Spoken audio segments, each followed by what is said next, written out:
Hallelujah. आइए मिलके प्रभु के नाम को भक्ति करेंगे, उसके नाम की जय जयकार करेंगे, गीत गाएंगे जो आप सभी को आता है। मुक्ति दिलाए यीशु नाम, शांति दिलाए यीशु नाम।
चरनी में तूने जन्म लिया यीशु, चरनी में तूने जन्म लिया। गाय मिलके चरनी में तूने जन्म लिया यीशु, सूली पे किया विश्राम, सूली पे किया विश्राम।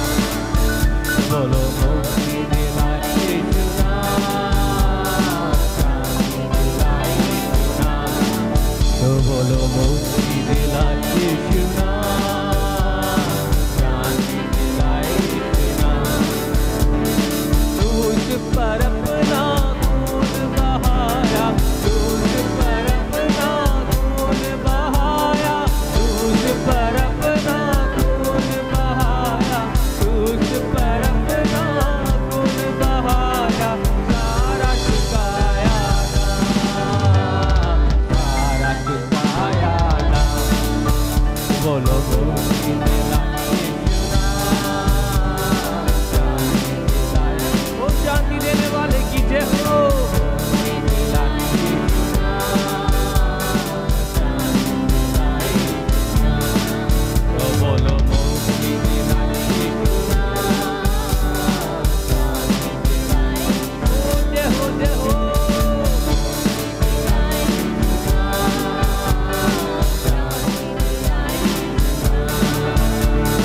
शांति दिलाए यीशु नाम, शांति दिलाए यीशु नाम, शांति दिलाए, शांति दिलाए। ओ यीशु नाम, शांति दिलाए यीशु नाम, प्यारा नाम, शांति दिलाए यीशु नाम। बोलो यीशु मसीह की जय।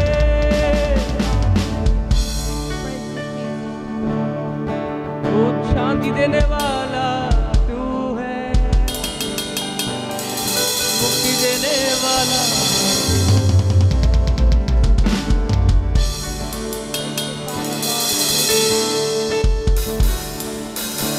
तू योग्य है प्रभु यहोवा, तेरी जय हो।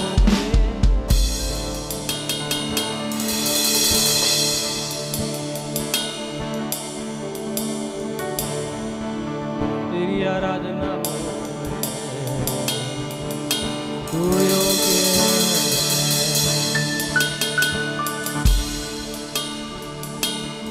भजो नाम जपो नाम, प्यारा नाम यीशु नाम।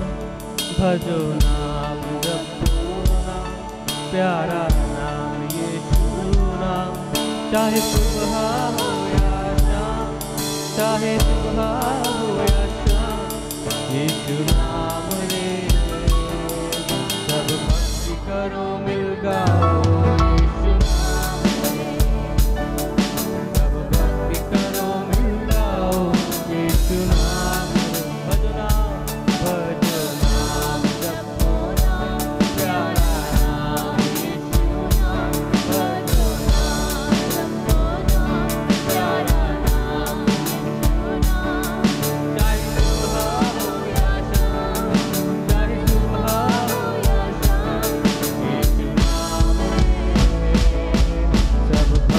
करो मिल गाओ,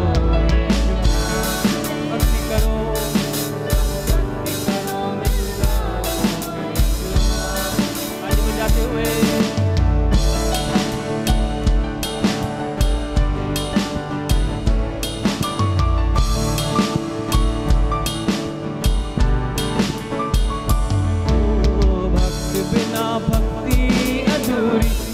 शरण तुझे आना है, झाड़ दे अपनी शक्ति बल, इश्क में मोह लगाना है। भक्त बिना भक्ति अधूरी, इश्क शरण तुझे आना है, झाड़ दे अपनी शक्ति बल, इश्क में मोह लगाना है।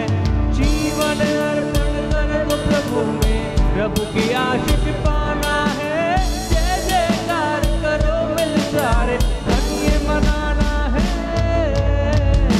भजो नाम यीशु नाम, प्यारा नाम यीशु नाम, भजो नाम जपो नाम, प्यारा नाम यीशु नाम।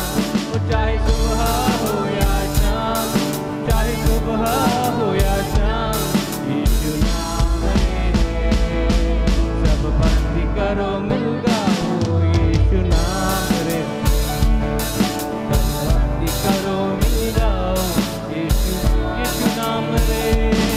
सब भक्ति करो मिल गाओ, यीशु नाम रे। सब भक्ति करो मिल गाओ, यीशु नाम रे। ताली बजाते हुए आराधना करें।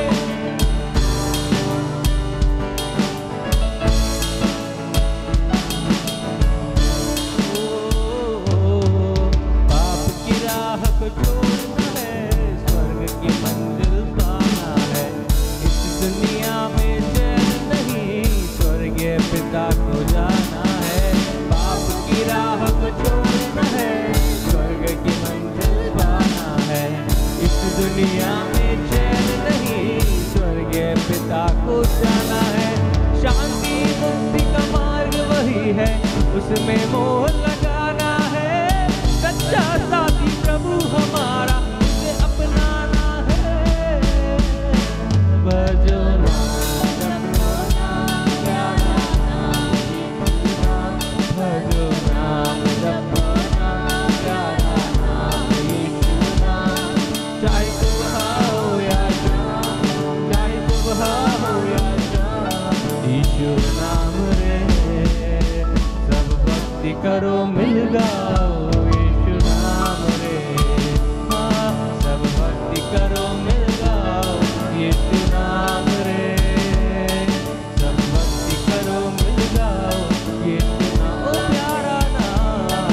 सब भक्ति करो मिल गाओ, यीशु नाम रे। हालेलुया। कोई नाम है जो सब नामों में श्रेष्ठ, बिगड़ी बनाने वाला नाम, हमें बचाने वाला नाम।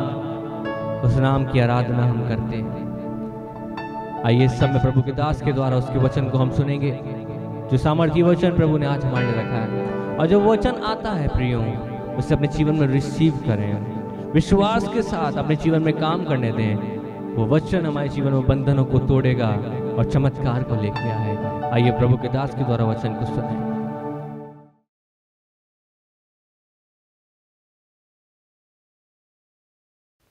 Praise the Lord.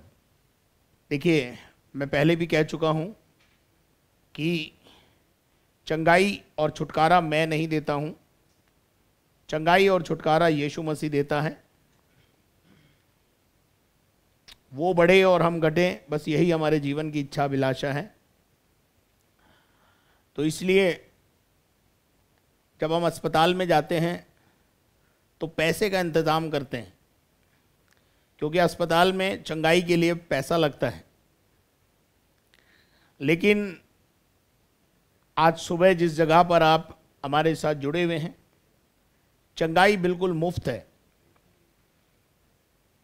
चंगाई मुफ्त है। और पर चंगाई के लिए एक चीज़ ज़रूरी है। देखिए, जिस भी अस्पताल में आप जा रहे हैं, सबसे पहली बात, आपको वहाँ के डॉक्टर्स, मेडिकल स्टाफ और उस अस्पताल के प्रशासन पर भरोसा करना पड़ता है, विश्वास करना पड़ता है। अगर आपके पास विश्वास नहीं है तो आप वहाँ जाने से आपको कोई लाभ होगा नहीं, बल्कि आप और दुखी होकर के, कुंठित होकर, परेशान होकर के आएंगे। तो विश्वास सबसे बड़ी बात है। और इस सभा में भी जब आप जुड़े हुए हैं तो विश्वास करना है कि मैं आज चंगाई को प्राप्त करूंगा, मैं आज छुटकारे को प्राप्त करूंगा, मैं आज सुबह अपनी गंदी आदत पर विजय प्राप्त करूंगा, मैं ना केवल शारीरिक चंगाई को प्राप्त करूंगा लेकिन मेरी आत्मा भी आज सुबह चंगी हो जाएगी। और ये सब कुछ होता है विश्वास से। अगर आपको विश्वास नहीं है तो फिर आप इस सभा में जुड़कर अपना समय बर्बाद कर रहे हैं। तो don't waste your time, you go and do your work. आप अपना काम करें जाकर, वो ज़्यादा अच्छा होगा। लेकिन अगर आप मेरे साथ जुड़े हुए हैं तो विश्वास कीजिए कि यीशु मुझे छुएगा, यीशु मुझे चंगा करेगा। आज सुबह विश्वास सुनने से आता है। जितने लोग मेरे साथ जुड़े हुए हैं उनको किसी न किसी ने सुसमाचार सुनाया, अपनी गवाही सुनाई, और उस गवाही को सुनने के बाद आपने सोचा अगर परमेश्वर इसके साथ ऐसा कर सकता है तो मेरे लिए भी कर सकता है। क्यों ना मैं भी प्रभु के पास जाऊं और प्रभु मुझे भी चंगा कर दे। तो इस प्रकार से आपका विश्वास बढ़ा और विश्वास के द्वारा आप इस जूम सभा तक पहुंच गए। अब हम ऐसी और घटनाएं जो बाइबल में हैं उनको बताकर आपको उत्साहित करना चाहते हैं कि परमेश्वर आपकी बीमारी को भी चंगा कर सकता है, छुटकारा दे सकता है, जैसे बाइबल में परमेश्वर ने किया है। वो बाइबल का परमेश्वर मेरा और आपका परमेश्वर भी है। परमेश्वर के वचन में लिखा हुआ है, इब्रानियों की पत्री 13वां अध्याय और उसके 8 पद के अंदर, इब्रानियों की पत्री 13 अध्याय 8 पद, यीशु मसीह कल और आज, यीशु मसीह कल और आज और युगानुयुग यानी आने वाले समय में, युग में एक सा है, एक सा है, ना बदलने वाला है।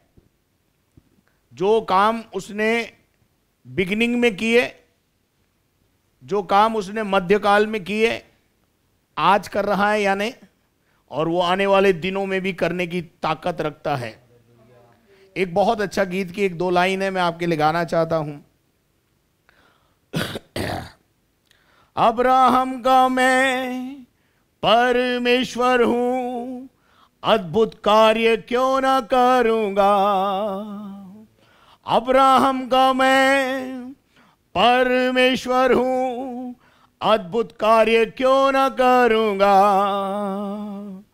लाल सागर में रास्ता दिया, आज भी मैं करने के योग्य हूँ। लाल सागर में रास्ता दिया, आज भी मैं करने के योग्य हूँ। करता हूँ मैं तेरी चिंता, तू क्यों चिंता करता है।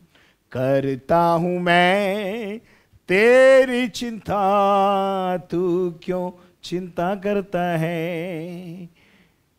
सुओं की घाटियों में हाथ न छोड़ूंगा तेरा। अब्राहम का परमेश्वर, इज़हाक का परमेश्वर, याकूब का परमेश्वर, जो लाल समुद्र को 2 भागों में बांटकर आपके लिए, इज़राइल के लिए रास्ता निकाल सकता है, वो आज भी करने के योग्य है। कोई तो बोले आमीन। आइए आज मैं परमेश्वर के वचन में से आपको बताऊंगा, क्योंकि मेरे पास एक ऐसा विषय प्रभु ने मुझे दिया है जो मैं आपको आज बताकर फिर उसके बाद आपके लिए प्रार्थना करूंगा। कई बार शायद आपने बाइबल पढ़ी होगी, और बाइबल में से ये 2 राजा 5वां अध्याय, वहां एक नामान कोढ़ी का जिक्र है। उस कोढ़ी के बारे में वहां पर आपको देखने को मिलता है। तो हम उसको थोड़ा सा पढ़ेंगे और थोड़ा थोड़ा पढ़ते जाएंगे और मैं थोड़ा थोड़ा आपको समझाता जाऊंगा ताकि आपको समझ में आता जाए। पढ़िए। अराम के राजा का नामान नामक सेनापति हाँ अपने स्वामी की दृष्टि में बड़ा और प्रतिष्ठित पुरुष था। हाँ, यहां पर देखते हैं हम, यहाँ एक राजा है, आराम का राजा। इजराइल का राजा नहीं है, आराम का राजा है। इजराइल से बाहर एक देश है, वो राजा है।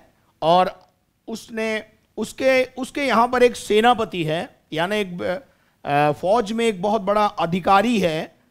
उसकी एक बहुत बड़ी समस्या है और वो समस्या ये है कि वो कोढ़ी है। आगे देखेंगे हम, यहाँ लिखा है प्रतिष्ठित पुरुष है। वो अपने स्वामी की दृष्टि में प्रतिष्ठित है, यानी बहुत अपने आप में अहमियत रखने वाला व्यक्ति है।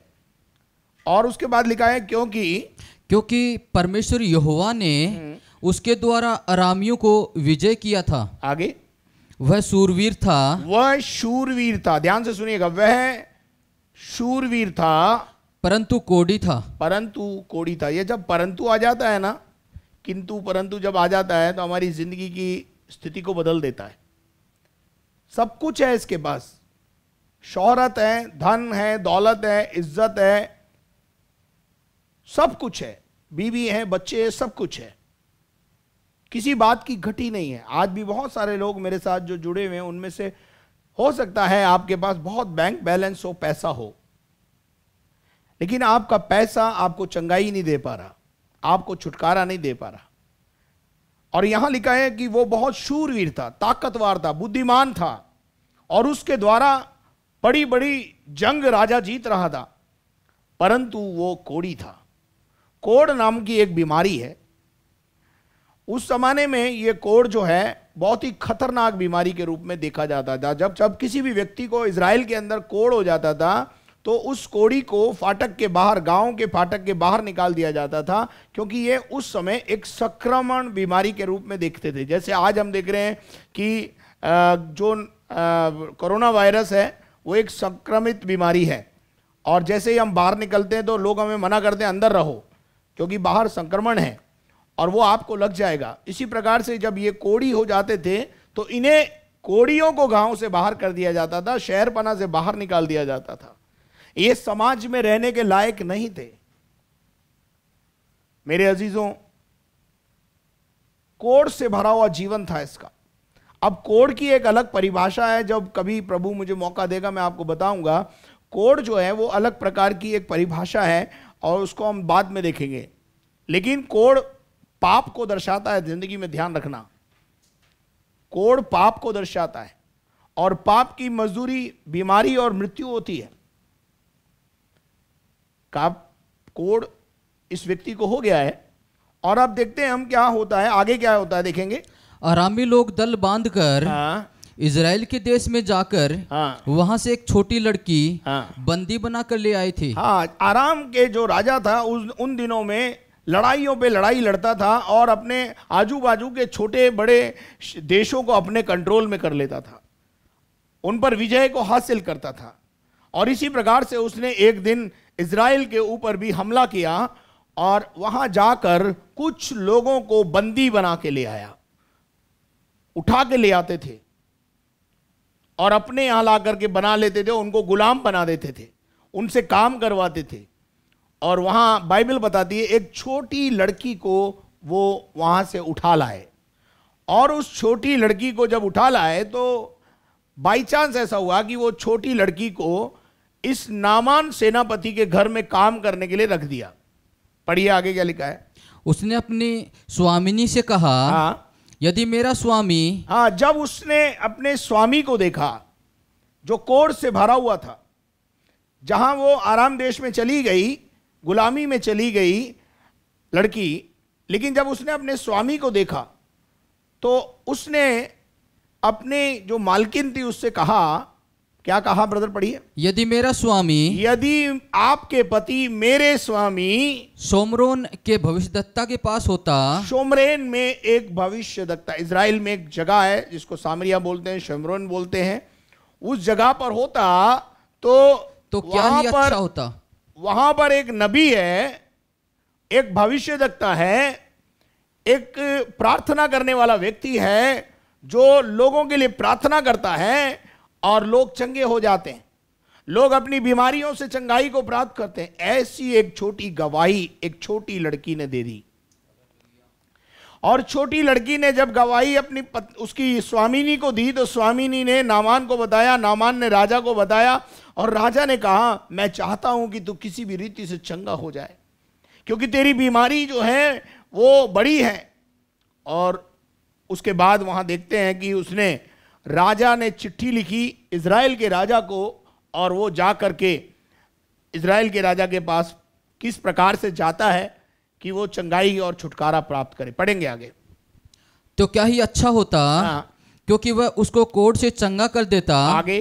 तो नामान ने अपने प्रभु के पास जाकर कह दिया, इजरायली लड़की इस प्रकार कहती है। इजरायली लड़की इस प्रकार से गवाही देती है। अराम के राजा ने कहा, तू जा, मैं इजराइल के राजा के पास एक पत्र भेजूंगा।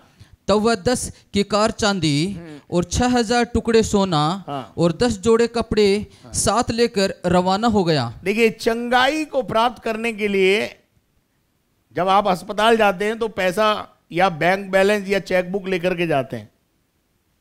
इसी प्रकार से इसने भी यह सोचा कि मैं वहां जाऊंगा तो राजा का जो वैद्य है वो फीस लेगा। समझ में आ रही बात? ये उसकी सोच है। राजा क्या, जो वैद्य है जो मेरे को चंगा करेगा वो कुछ फीस लेगा, तो मैं क्या करता हूं कि राजा से जो है, राजा ने जो है वहां पर देखते हैं कि वहां लिखा है 10 किक्कार चांदी और 6000 टुकड़े सोना और 10 जोड़े कपड़े अपने साथ लेकर रवाना हो गया। चंगाई को पाने के लिए इन चीजों को लेकर रवाना हो गया। जैसे आप अस्पताल में किसी अपने मरीज को भर्ती कराने जाते हैं तो साथ में सारा इंतजाम करके ऐसे ही जाते हैं, सेम कंडीशन है। और वो वहां पर पहुंच गया, और पहुंचने के बाद क्या हुआ जरा लिखा, पढ़ेंगे। और वह इजराइल के राजा के पास वह पत्र ले गया जिसमें ये लिखा था, जब ये पत्र तुझे मिले आगे तब जानना कि मैंने नामान नामक अपने कर्मचारी को तेरे पास इसलिए भेजा है कि तू उसका कोढ़ दूर कर दे। आगे। ये पत्र पढ़ने पर इजराइल के राजा ने अपने वस्त्र फाड़े और बोला, क्या मैं मारने वाला और जिलाने वाला परमेश्वर हूँ कि उस पुरुष ने मेरे पास किसी को इसलिए भेजा है कि मैं उसका कोढ़ दूर करूं? सोच विचार तो करो, वह मुझसे झगड़ने का कारण ढूंढता होगा। आगे। यह सुनकर कि इजराइल के राजा ने अपने वस्त्र फाड़े हैं, परमेश्वर के भक्त एलीशा ने राजा के पास कहला भेजा, तूने क्यों अपने वस्त्र फाड़े हैं? अब वह मेरे पास आए तब जान लेगा कि इजराइल में एक भविष्यद्वक्ता है। तब नामान घोड़ों और रथों समेत एलीशा के द्वार पर आकर खड़ा हुआ। तब एलीशा ने एक दूत से उसके पास यह कहला भेजा, तू जाकर यरदन में 7 बार डुबकी मार, तब तेरा शरीर ज्यों का त्यों हो जाएगा और तू शुद्ध होगा। परंतु नामान क्रोधित हो। बस यहां तक अपन पहले समझेंगे कि वो राजा के पास पहुंच गया और राजा असमंजस में पड़ गया कि शायद दूसरे देश का जो राजा है वो मुझसे लड़ाई का कोई कारण ढूंढता है। और उसने अपने वस्त्र फाड़े और लोग अपने मंत्रियों को बुला करके बोला, देखो ये लड़ाई करने के लिए मेरे से कोई रास्ता ढूंढ रहा है और मैं कोई परमेश्वर हूं जो इसे चंगा कर दूंगा। और वो घटना एलीशा को अपने कोठरी में जहां एलीशा रहता था वहां परमेश्वर की दिव्य सामर्थ्य उसको मालूम पड़ी और उसने राजा के पास यह कहला भेजा कि राजा, अपने वस्त्र फाड़ने की जरूरत नहीं है, परेशान होने की जरूरत नहीं है, यह व्यक्ति तेरे पास नहीं आया है, यह व्यक्ति मेरे पास भेजा गया है, लेकिन गलती से तेरे पास पहुंच गया है। आज भी चंगाई पाने के लिए आप गलत स्थान पर पहुंच जाते हैं। अपने छुटकारा पाने के लिए बाबाओं का रास्ता ढूंढते हैं, बाबियों का रास्ता ढूंढते हैं, तांत्रिकों का रास्ता ढूंढते हैं। अपने घर में शांति स्थापित करने के लिए आप उन तांत्रिकों के पास जाते हैं जो कभी आपका भला करना नहीं चाहते, जो आपके घरों में कलह पैदा करते हैं। मेरे अजीजों, हम रॉन्ग नंबर डायल कर देते हैं। इस व्यक्ति ने, नामान ने अपनी बुद्धि का सहारा लिया, राजा ने अपनी बुद्धि का सहारा लिया और एलीशा के पास नहीं पहुंचकर, उस भविष्यद्वक्ता के पास नहीं पहुंचकर, उस कलीसिया में नहीं पहुंचकर, उस भविष्यद्वक्ता के पास ना पहुंचकर राजा के पास पहुंच गए। कई बार हमारे जीवन में ऐसा होता है, जब आप कई लोगों को मुझे मालूम है कई लोग जो हैं मदार चर्च के लिए बोलते हैं, तो मदार में बहुत सारे चर्च हैं, ठीक है ना, मदार में बहुत सारे चर्च हैं।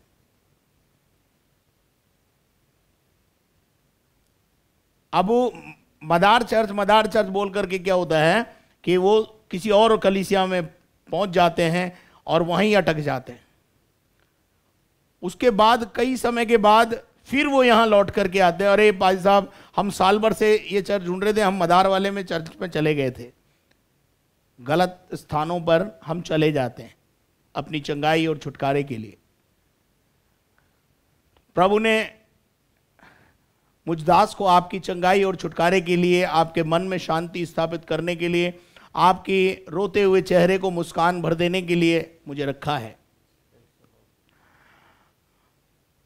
लेकिन ये राजा के पास पहुंच गया और राजा ने अपने वस्त्र फाड़े, तो एलीशा ने राजा के पास खबर भेजी, तुझे घबराने की जरूरत नहीं है, तुझे परेशान होने की जरूरत नहीं है, ये मेरे पास भेजा गया है, इसको मेरे पास भेज दे। और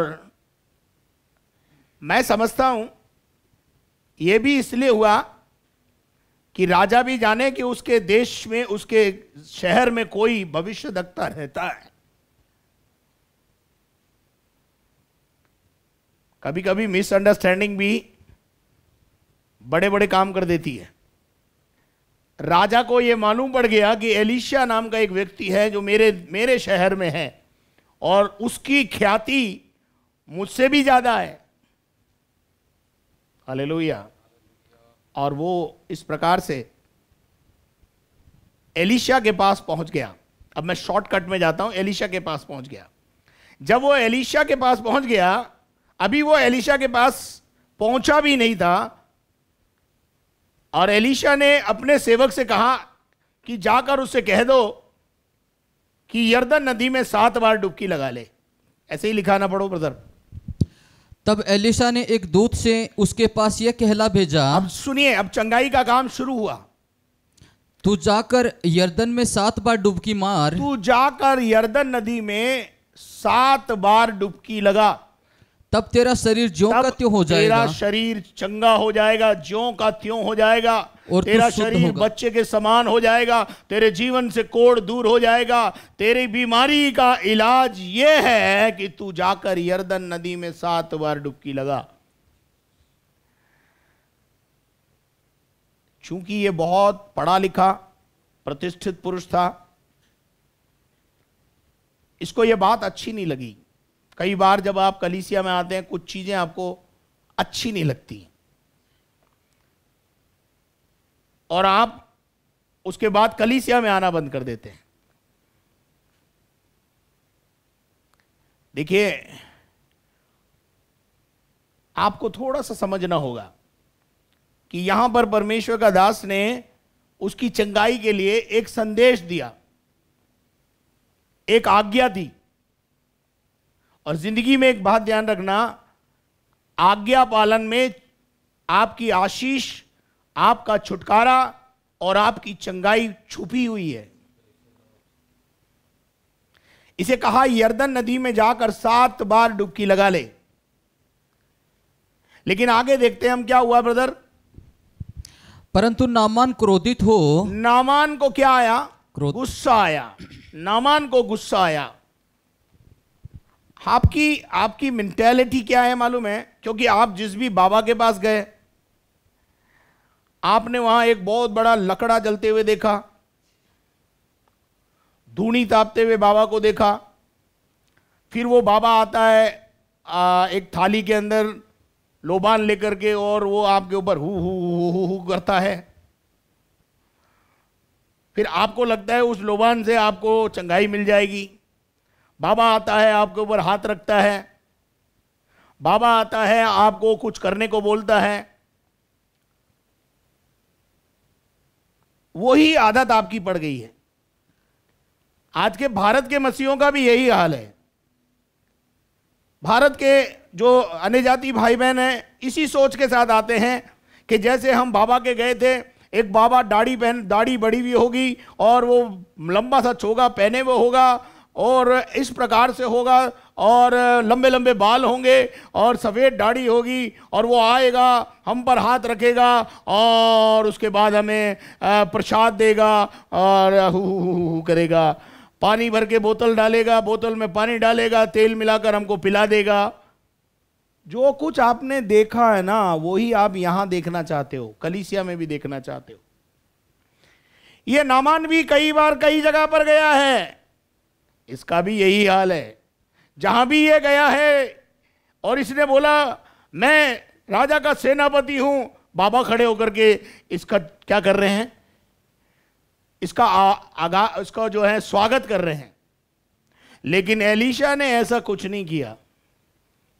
हेलो, यहां इसकी सोच ऐसी है कि एलीशा भी आएगा, मेरे सामने खड़ा होगा और मुझसे वार्तालाप करेगा, मेरी बीमारी की हिस्ट्री पूछेगा, मेरी बीमारी की ज्योग्राफी पूछेगा।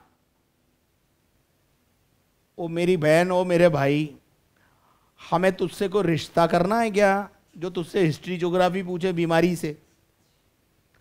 हेलो, बीमारी से हिस्ट्री ज्योग्राफी पूछे, उसके हमको कोई रिश्ता जोड़ना है क्या बीमारी से?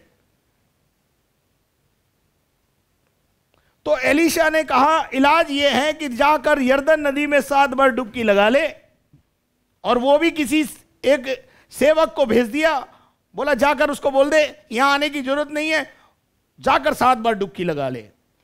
ये जब नामान ने सुना तो क्रोधित हो गया, गुस्सा आया, क्योंकि मेंटालिटी क्या थी, बाबा आएगा, हाथ रखेगा, चंगाई फूकेगा, फू फू मारेगा, फूक। आज हमारी भी दशा यही है कि हम सोचते हैं, अभी जब यहां हमारे यहां चंगाई सभा चलती है, आगे आने के लिए धक्का मुक्की, लड़ाई झगड़ा, मैं आपको बताना चाहता हूं जिस परमेश्वर की हम आराधना करते हैं वो दूर और नजदीक का परमेश्वर है। वो आपके पास अपना वचन भेजकर आपको चंगा कर देगा। वो आपके पास एक आज्ञा देगा आपको, और आप उस आज्ञा का पालन करें और आप चंगाई को हासिल करेंगे। आज आप छुटकारे को हासिल करेंगे। आज वचन कहता है वो गुस्से में आ गया। कौन? नामान गुस्से में आ गया, और गुस्से में आके उसने कुछ बातें बोली। कभी कभी आपके साथ भी ऐसा होता है, मैं ऑफिस में बैठा होता हूं, आपको वॉलंटियर्स आगे आने नहीं देते हैं, मिलने नहीं देते हैं, और आधा घंटा पौना घंटा इंतजार करके आप लोग निराश होकर चले जाते हैं। अरे मारो गोली, इतनी देर तो डॉक्टर के यहाँ 3 घंटे लाइन में लगना पड़े ना, तो लगने को तैयार हो आप। लेकिन यहां मैं 30 मिनट में सबको मिलकर के सबको निपटाता हूं, उसमें भी लोग बड़बड़ाते हैं, कुड़कुड़ाते हैं, चिड़चिड़ाते हैं।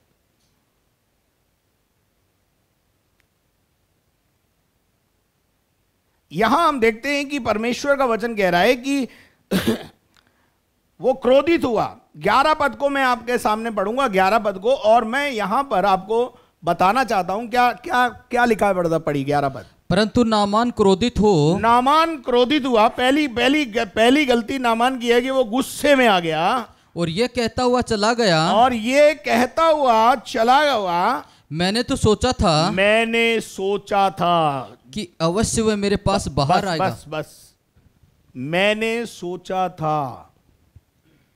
आज सुबह मैं आपको बता देना चाहता हूं, ये जो आपकी सोच है ना, यही आपको चंगाई नहीं पाने दे रही, यही आपको छुटकारा पाने में आड़े आ रही है। और यही जो आपकी जो सोच है, बहुत सारे लोगों को उद्धार से वंचित कर रही है, छुटकारे से वंचित कर रही है। मैंने सोचा था, नामान की सोच। आज सुबह मैं आपको बताना चाहता हूं, आप भी अगर इस प्रकार की सोच में हैं तो आज आप जैसे आए वैसे ही जाएंगे, कोई फर्क पड़ने वाला नहीं है। लेकिन अगर आज सुबह आपकी सोच परमेश्वर की सोच से मैच खा गई तो चंगाई और छुटकारा आपको मिल जाएगा। मनुष्य की सोच और परमेश्वर की सोच, मनुष्य की गणित और परमेश्वर की गणित, दोनों में रात और दिन का अंतर है। परमेश्वर की गति यानी सोच और मनुष्य की गति, दोनों में बहुत अंतर है मेरे प्यारे भाई बहनों। यहां उस प्रभु के दास ने कहा, जा तेरा भला होगा। मैं कल परसों एक वीडियो देख रहा था, छोटा सा किसी ने वीडियो भेजा है, लोगों के प्रति उत्तर देखता हूं, बड़ा दुख होता है। एक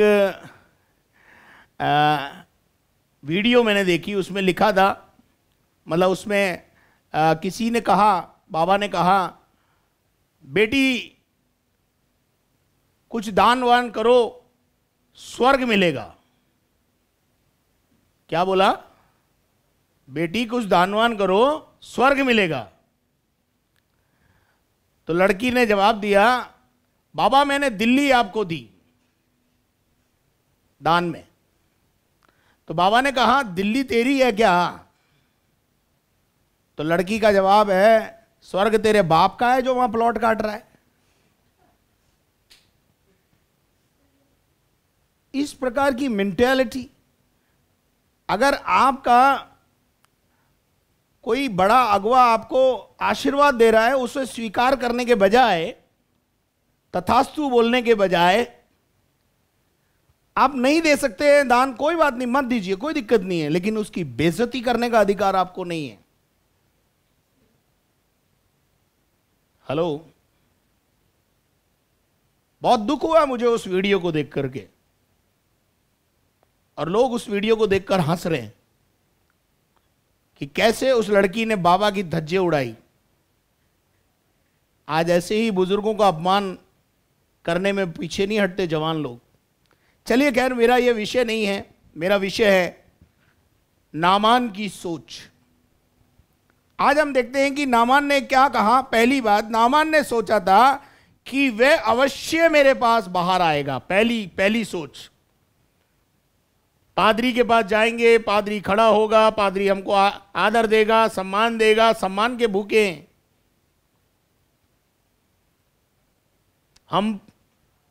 हमसे बाहर आकर बात करेगा। पहली बात, ये मानसिकता क्यों है मालूम है?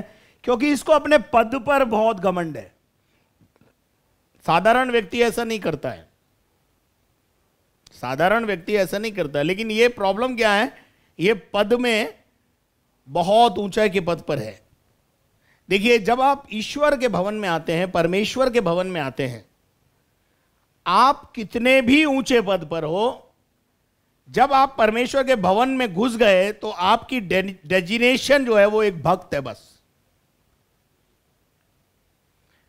फिर आप चाहे किसी बैंक के मैनेजर हो, आप डॉक्टर हो, आप इंजीनियर हो, आपके डॉक्टर, आपका इंजीनियर जो है वो आपके डिपार्टमेंट में है, लेकिन भक्ति करने के लिए जब भवन में आए हैं तो आपकी डेजिग्नेशन एक भक्त है बस। क्या आपको मेरी बात समझ में आ रही है?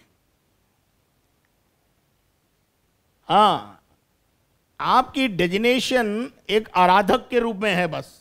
और आपको भी यह सोचना चाहिए, मैं आराधक हूं, मैं परमेश्वर की आराधना करने यहां पर आया हूं। नामान की सोच अभी भी ऐसी नहीं हुई है। कई बार हमारी सोच हमको परमेश्वर से मिलने नहीं देती, कई बार हमारी सोच हमको चंगाई नहीं प्राप्त करने देती।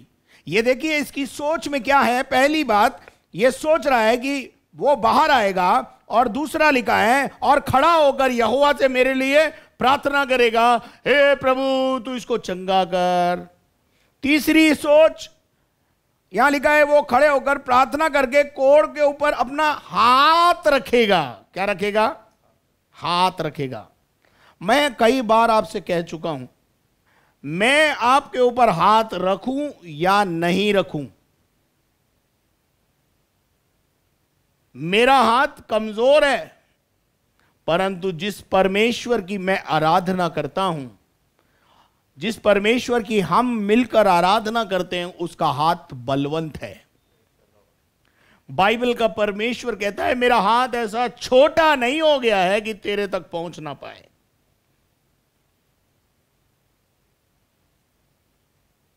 Don't under estimate your God. आप अपने परमेश्वर को छोटा मत करो। तो मैं आपको यह बताना चाहता हूं कि मैं हाथ रखूं या नहीं रखूं, पादरी आके हाथ रखे या ना रखे, दुष्टात्मा कोई निकालने आए या ना आए, वचन काम करेगा।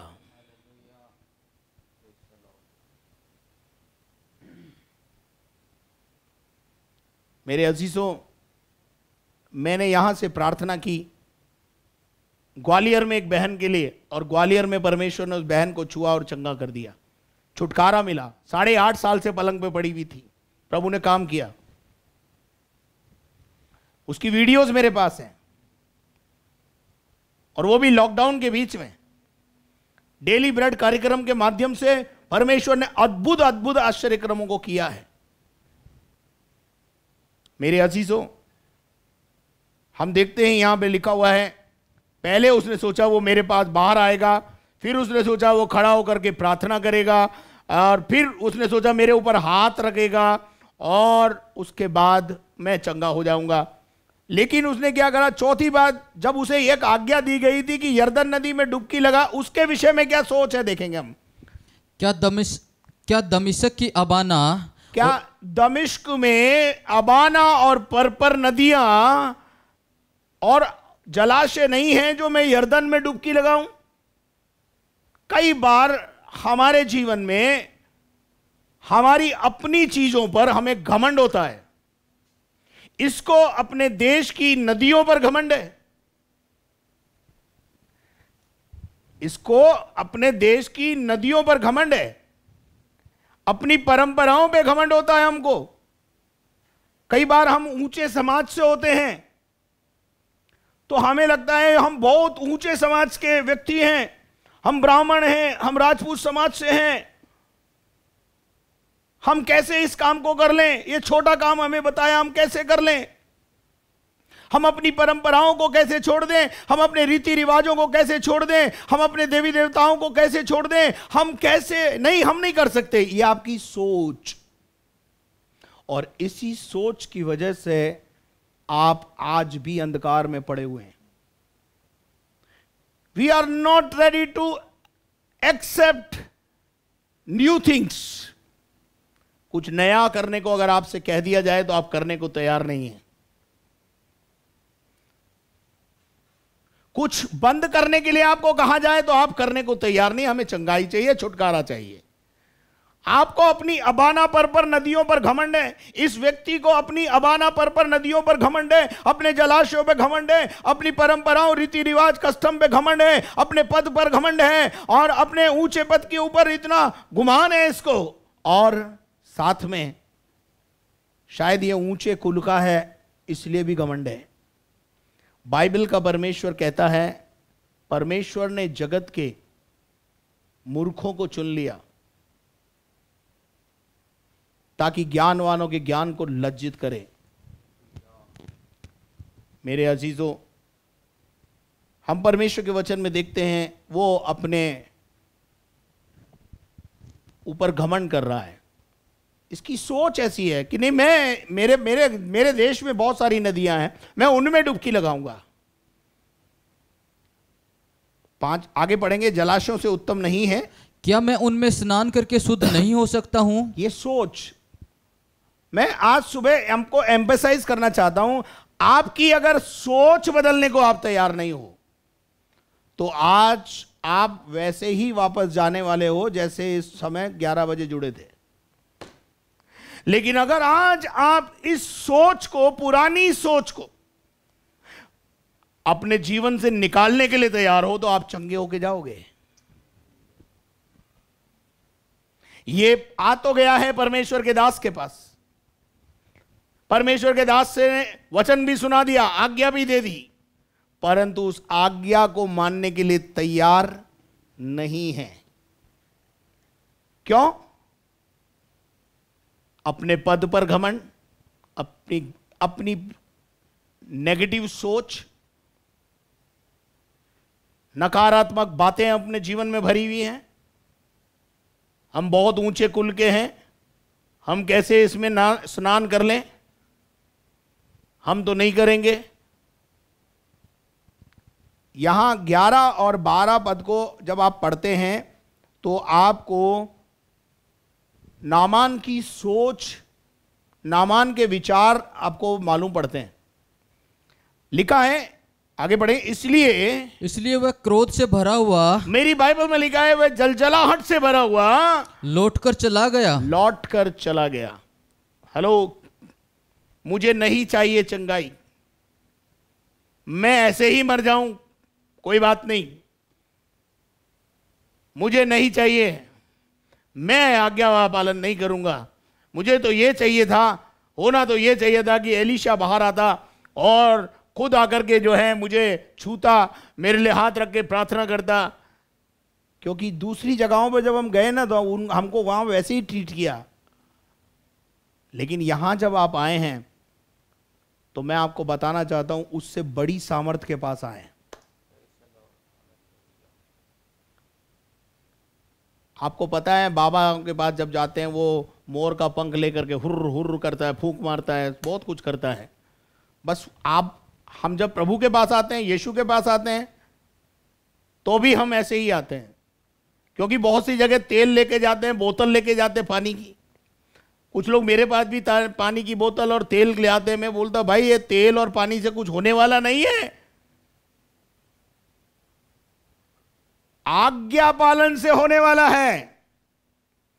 मुझे बताओ बाइबल में कहां तेल में पानी मिला के पिलाया, बताओ मुझे। आज के पादरी भी तेल में पानी मिला के पिलाते हैं,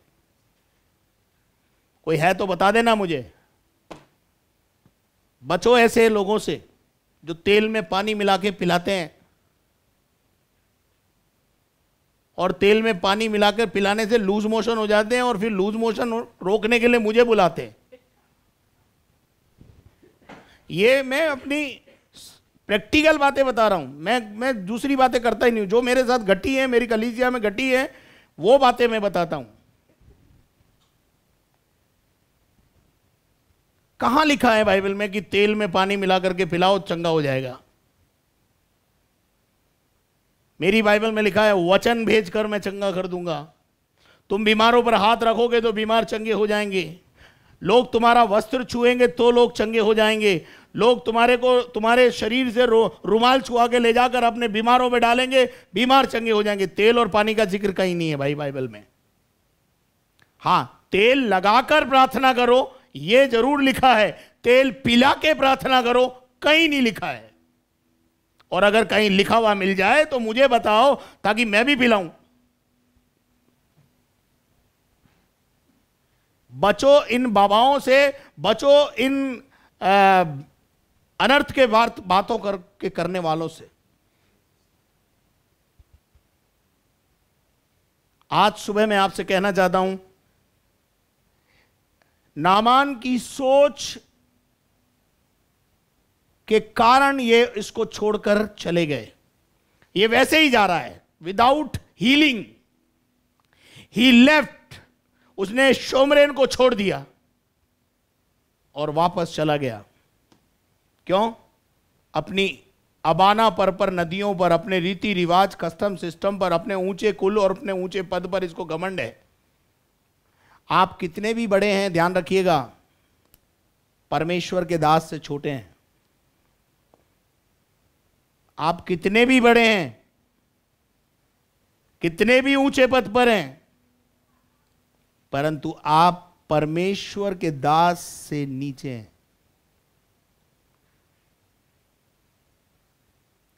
मेरे अजीजों, अमेरिका में जब प्रभु के दास पास्टर बेनहीन, बिली ग्रहम जैसे लोग राष्ट्रपति से मिलने जाते थे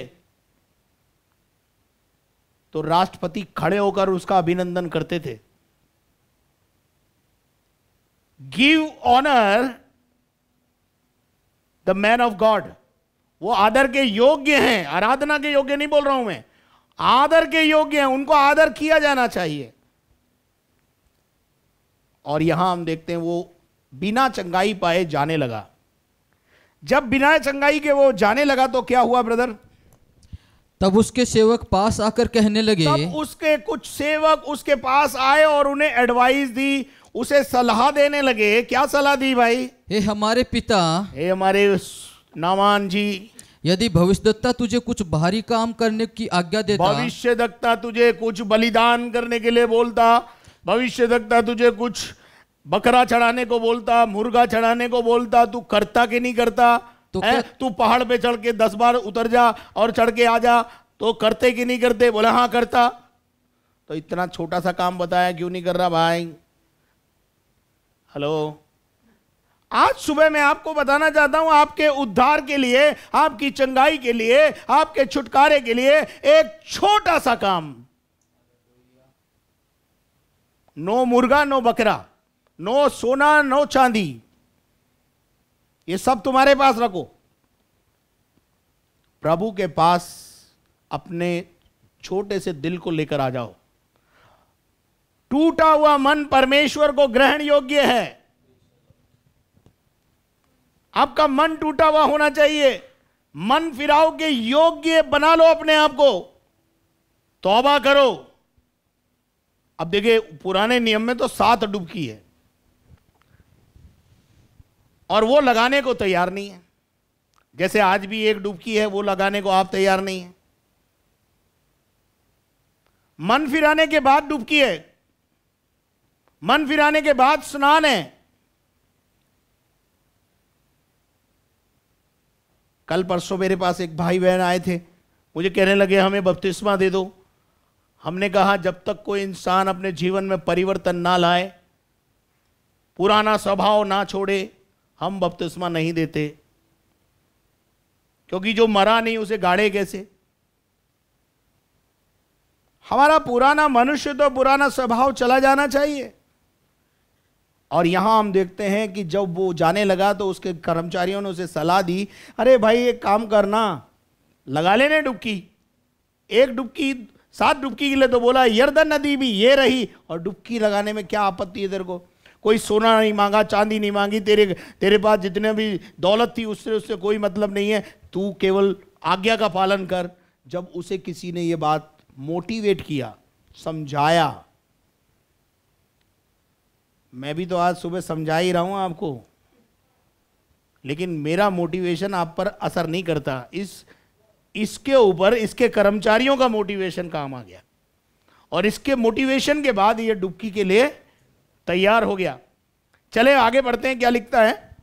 तब उसने परमेश्वर के भक्त के वचन के अनुसार, परमेश्वर के वचन के अनुसार, परमेश्वर के दास की आज्ञा के अनुसार यर्दन को जाकर, यर्दन को गया, उसमें 7 बार डुबकी मारी। कितनी बार? 7 बार डुबकी मारी। मेरा ख्याल है पहली डुबकी में कुछ हुआ नहीं, दूसरी डुबकी में कुछ हुआ नहीं, तीसरी डुबकी में कुछ हुआ नहीं, चौथी डुबकी में कुछ हुआ नहीं।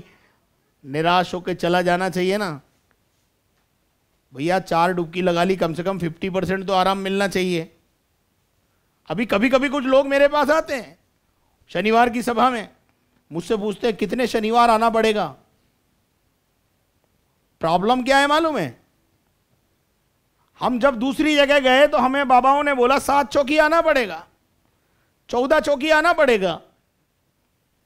तो हमारे को यहां आने पे भी ऐसे लगता है कितनी बार आना पड़ेगा, कितनी चौकी आना पड़ेगा। मैं बोलता हूं कल से मत आ भाई, कल से ही मत आ। कलीसिया में जब हम आते हैं, परमेश्वर के साथ एक ऐसा गहरा संबंध बन जाता है, वो टूटे से नहीं टूटता है। और मैं कई बार लोगों को बोलता हूं तू 7 इतवार तो आ, 8वें इतवार को मेरा परमेश्वर तेरे पांवों को चला के यहां पे ले आएगा। तू घर पे रुक नहीं पाएगा, क्योंकि मैं जानता हूं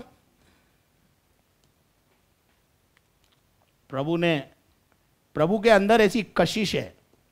हमारी कलीसिया में एक भाई आते हैं, मिस्टर कमल गोयल। उनका कहना यह है, अरे साहब आप में ग्रेविटी है। आप शनिवार आता है और हम जहां भी होते हैं हम सोचते हैं कि घर जाना है और आज सत्संग में जाना है, क्योंकि आपके अंदर एक ग्रेविटी को हम महसूस करते हैं। खींचे चले आते हैं हम आपका भाषण सुनने के लिए। और आज सुबह जो आप मेरे साथ बैठे हैं, ये भी तो ग्रेविटी का ही फल है। मेरे अजीजों, परमेश्वर के दास ने कहा और उसने जाकर 4 डुबकी लगाई, कुछ नहीं हुआ। 5वीं लगाई, लोग बोलते रहे होंगे अरे एक और लगा लो, एक और लगा लो। और जैसे ही 7वीं डुबकी लगाई, ध्यान से सुनना, जैसे ही पूरी आज्ञा का पालन हुआ, यहां सुन लेना, हाफ आज्ञा का पालन से कुछ नहीं होगा, आधा आज्ञा का पालन से कुछ नहीं होगा। पूरी आज्ञा का पालन जिस दिन आप कर लेंगे, आपको चंगाई और छुटकारा अपने आप मिल जाएगा। क्या आप मेरे साथ हैं? बाइबल बताती है जैसे ही वो 7 डुबकी लेकर बाहर आया, 7वीं डुबकी के बाद उसका शरीर एक बच्चे के शरीर के समान हो गया।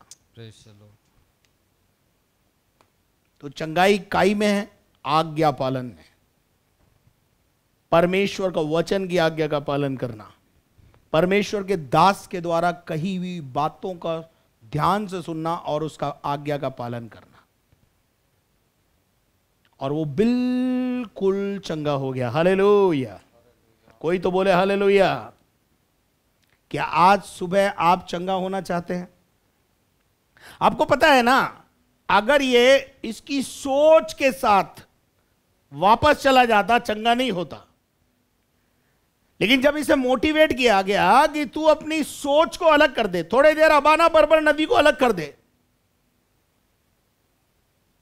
कुछ लोग जब मेरे पास आते हैं, मैं उनसे पूछता हूं कहीं इलाज चल रहा है क्या? किसी बाबा के पास अभी भी जा रहे हो क्या? भाभी के पास जा रहे हो? किसी तांत्रिक के पास अभी जा रहे हो? हाँ, अभी जा रहे हैं, 4 चौकी और जाना है उसके पास। तो मैं उनसे एक ही बात बोलता हूं, पहले 4 चौकी पूरी कर लो, चंगे हो जाओ तो इधर आना मत, चंगे हो जाओ तो इधर आना मत। लेकिन अगर चंगे ना हो तो आना सागर फाई सागर में डूब के मरना मत। परमेश्वर का दास यहां बैठा हुआ है, वो प्रार्थना करेगा और आपको चंगाई और छुटकारा मिलेगा। हालेलुया! जैसे ही उसने 7वीं डुबकी लगाई, आज्ञा का पालन हुआ, आज्ञा पूरी हुई, चंगाई उसके हाथ में आ गई, उसके शरीर में। बाइबल बताती है, क्या लिखा है ब्रदर? उसका शरीर छोटे लड़के का सा, उसका शरीर छोटे लड़के का सा हो गया। अब मैं आपको बताना चाहता हूं, यहां जब आप शरीर की चंगाई पाते हैं, जब आप डुबकी लगाते हैं, जब आप आज्ञा पालन करते हैं, तो आपको केवल शारीरिक चंगाई नहीं मिलती है, आपको आत्मिक चंगाई भी मिलती है। आपकी आत्मा भी चंगी हो जाती है। आपकी आत्मा को ऊपर भी जो बहुत सारे बंधन होते हैं ना, वो टूट के गिर जाते हैं। ऐसा ही नामान के साथ हुआ। आगे बढ़ेंगे जरा नामान के विषय में।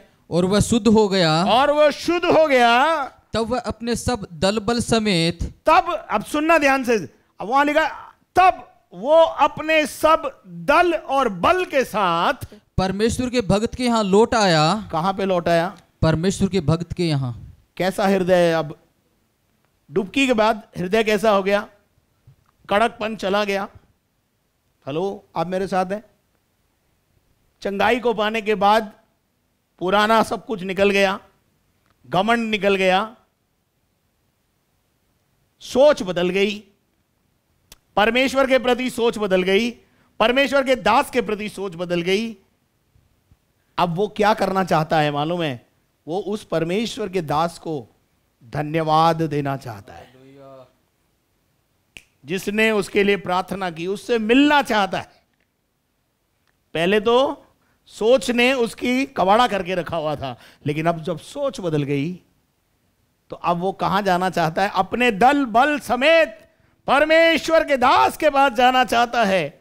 और जब वो परमेश्वर के दास के पास जाता है तो क्या होता है, जरा देखेंगे, पढ़िए। और उसके सम्मुख खड़ा होकर कहने लगा, और उसके पास पहुंच, उसके सम्मुख खड़ा हो गया और उससे कहने लगा, सुन, अब मैंने जान लिया है, अब मैंने जान लिया है कि समस्त पृथ्वी में, सारी सृष्टि सृष्टि में इजराइल को छोड़, इजराइल के परमेश्वर को छोड़ और कहीं कोई परमेश्वर है ही नहीं। निकल गई अबाना पर नदियां, निकल गई परंपराएं, रीति रिवाज, कस्टम सिस्टम, निकल गए पुराने तौर तरीके, निकल गई इसके जीवन से मूर्ति पूजा। आप मेरे साथ हैं? आज इसका एनकाउंटर जीवते परमेश्वर से हो गया है। हालेलुया। ना केवल शारीरिक चंगाई, लेकिन जब प्रभु हमारे जीवन में काम करता है, हमारी आत्मा को भी चंगा करता है। और आज सुबह आत्मा की चंगाई और शरीर की चंगाई दोनों देने वाला परमेश्वर आपके मध्य में है। वो केवल आपको शरीर की चंगाई देके नहीं भेजेगा। जितने कलीसिया में आए, बीमार आए थे, बंधन में आए थे और यहां पर छुटकारा पाया, और छुटकारा पाने के बाद उन्होंने जाना कि सच्चा परमेश्वर कौन है। भाई मनोज रिजोनिया जब परिवार समेत यहां पर आए थे, बंधन में थे, पत्नी बंधन में थी, परिवार बंधन में था, छुटकारे के लिए आए थे। छुटकारा पा लिया, लेकिन जा नहीं पाए, वापस नहीं जा पाए। क्यों? इसीलिए तो लोग बोलते हैं वहां मत जाना, नहीं तो लोग वो पकड़ लेते हैं। मेरे परमेश्वर के अंदर गुरुत्वाकर्षण शक्ति है। वो आपको चंगाई देता है, लेकिन आत्मा की चंगाई भी देता है। नामान केवल चंगा नहीं हुआ, लेकिन उसकी आत्मा भी चंगी हो गई। उसने जान लिया, उसका एनकाउंटर एक सच्चे जीवित परमेश्वर से हो गया। मैं आपको बताना चाहता हूं, बीमारी आपके जीवन में जाए या ना जाए, बीमारी आपके जीवन में से जाए या ना जाए, लेकिन आप इस बात के लिए आनंदित रहें कि आप एक सच्चे परमेश्वर को जान गए हैं। Praise the Lord. क्या आप मेरे साथ हैं? आपको समझ में आ रहा है? तो परमेश्वर का वचन कहता, पढ़ेंगे आगे जरा सा। इसलिए अब अपने दास की भेंट ग्रहण कर। उसने ये बात जो बोली ना, समस्त पृथ्वी में इजराइल के को छोड़ कहीं परमेश्वर नहीं है। परमेश्वर के दास की बात को मानिए। वचन में लिखा है, जब तुम परमेश्वर के दास की बात को मानोगे तो तुम कृतार्थ हो जाओगे, सफलता को प्राप्त करोगे, विजय को प्राप्त करोगे, अच्छे अनुभवों को प्राप्त करोगे। आज सुबह परमेश्वर आपको छूने जा रहा है। यहां से अपनी सोच को बदल लीजिए। मैं बहुत ऊंचे कुल का हूं, छोड़ दीजिए उसको।